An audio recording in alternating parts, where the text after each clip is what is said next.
Hello, I'm Runia, aka Media Adaptation, and welcome back to Moderation's 12 Days of Christmas. And it just hit me how weird it is to use this intro given our subject matter. But anyway, in case you missed us yesterday, we finally finished up our sprites that were in development for far too long. So we finally retired our temporary gacha versions. And something else that got brought up last time, yes, I'm an English-speaking person trying to pronounce Japanese names. So I will occasionally butcher one here or there.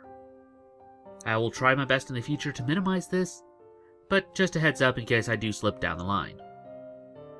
But anyway, over the past few weeks, we've looked into the mystery of the supposed lost anime, Saki Sanobashi, aka Go for a Punch. While many have claimed to see it, many have turned out to just be trolls. And the rest of us are only left with the vaguest clues of where its origins lie. It was most likely made in the 80s or early 90s, but still used that art style.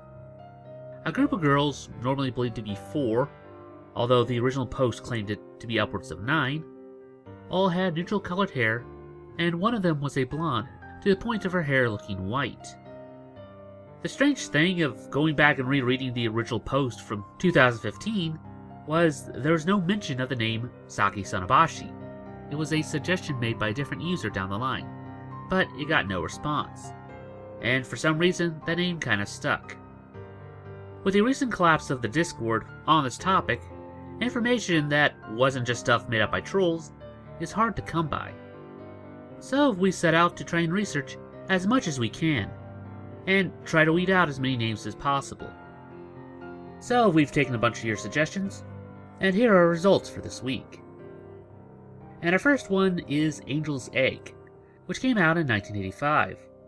It also has a girl with white hair, but sadly, that's about it, as there are only 2 characters in the show, and no gore or nudity. So this is clearly not what we're looking for. Another one that gets tossed around is Euphoria, which started back in 2011, and strangely enough was the time period that our original poster said was when they watched the infamous Go for a Punch. And does feel the closest in premise, with multiple girls being trapped in a room, and this is a hentai, so check there, and there is torture, but there isn't actual gore, or not in the vein that we're looking for.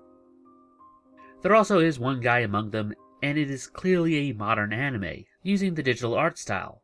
So again, this is clearly not what we're looking for. Someone did throw out the idea of, what if this was actually based on an earlier work which inspired this one? But again, speculation isn't what we're looking for. We can only look at the facts. So I guess we'll never know.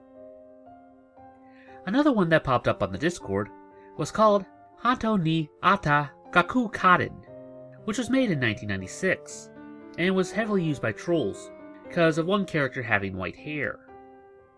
Again, points for art style, but this is clearly a kids show, there's no gore, and most definitely no nudity. So, if you've seen this image before, this is the anime where it came from. And after that, we were asked to look into Mermaid Scar, which was made in 1993. Again, the art style looks right, but nothing else even remotely resembles it. I'm not going to fault the original person for suggesting this, because I believe it was on the grounds of I vaguely remember an anime from this time period with some sort of gore, so could you check it out? And again, in the words of Adam Savage, even a negative result is still a result, so we can add it to our list. And our last one for today was a clip that I found back in our first video on the subject. I pulled it off of Nico Video Japan and had no idea where the source came from, so I didn't cite it. But I found out earlier this week. It is called Dream Hunter Rim from 1985, and involves our titular girl, who for some reason is allowed to carry a gun. And she has the title of Dream Hunter, or in some subs, Dream Detective, which means she can inception her way into people's dreams, and fight against the things that attack them in their state of rest, or REM sleep. She can fully manipulate herself inside the dreamscape, normally taking on the appearance of a older bikini-clad warrior, as you tend to do. and she proves her combat prowess by dying immediately. But as an outside source, she can come back from anything, which allows them to get away with some pretty grotesque imagery. Part 2 of this OVA introduces a person known as Mr. Death, who, after being killed by the police, came back as, well, Japanese Freddy Krueger and started killing people in the dreamscape. Needless to say, this is also not what we were looking for. There's gore aplenty, to the point where I'd actually consider it worse than Go for a Punch, and to me proves that the supposedly lost anime does exist, because other projects that are far worse than it still exist and are readily available. Volume 1 has nudity, as it was originally meant to be a hentai when it first came out, but it was strangely abandoned after, because they had so much fun with the concept. It got a follow-up in 1990 called Dream Hunter Rem Yumi no Kitsutsu, or Dream Kiss, and continues the formula with a new villain. And wow, is this thing still brutal. And I like the ending of this one better, as she does kill Rem repeatedly, but it's actually our victim who finishes them off when they weren't looking. Well, we covered a lot of ground today, and our list is slowly growing. We will continue to look into this topic in future videos. So please, if you've heard any rumors that you would like to see us check out, no matter how far-fetched they are, then please comment down below. Even if it was just the word of a troll, it's always safer to look into it, just in case there's any truth to it. And that about does it for this video. If you have any other ideas like seeing made to a video, then please post it down in the comments below, and we'll add it to our next viewer request week.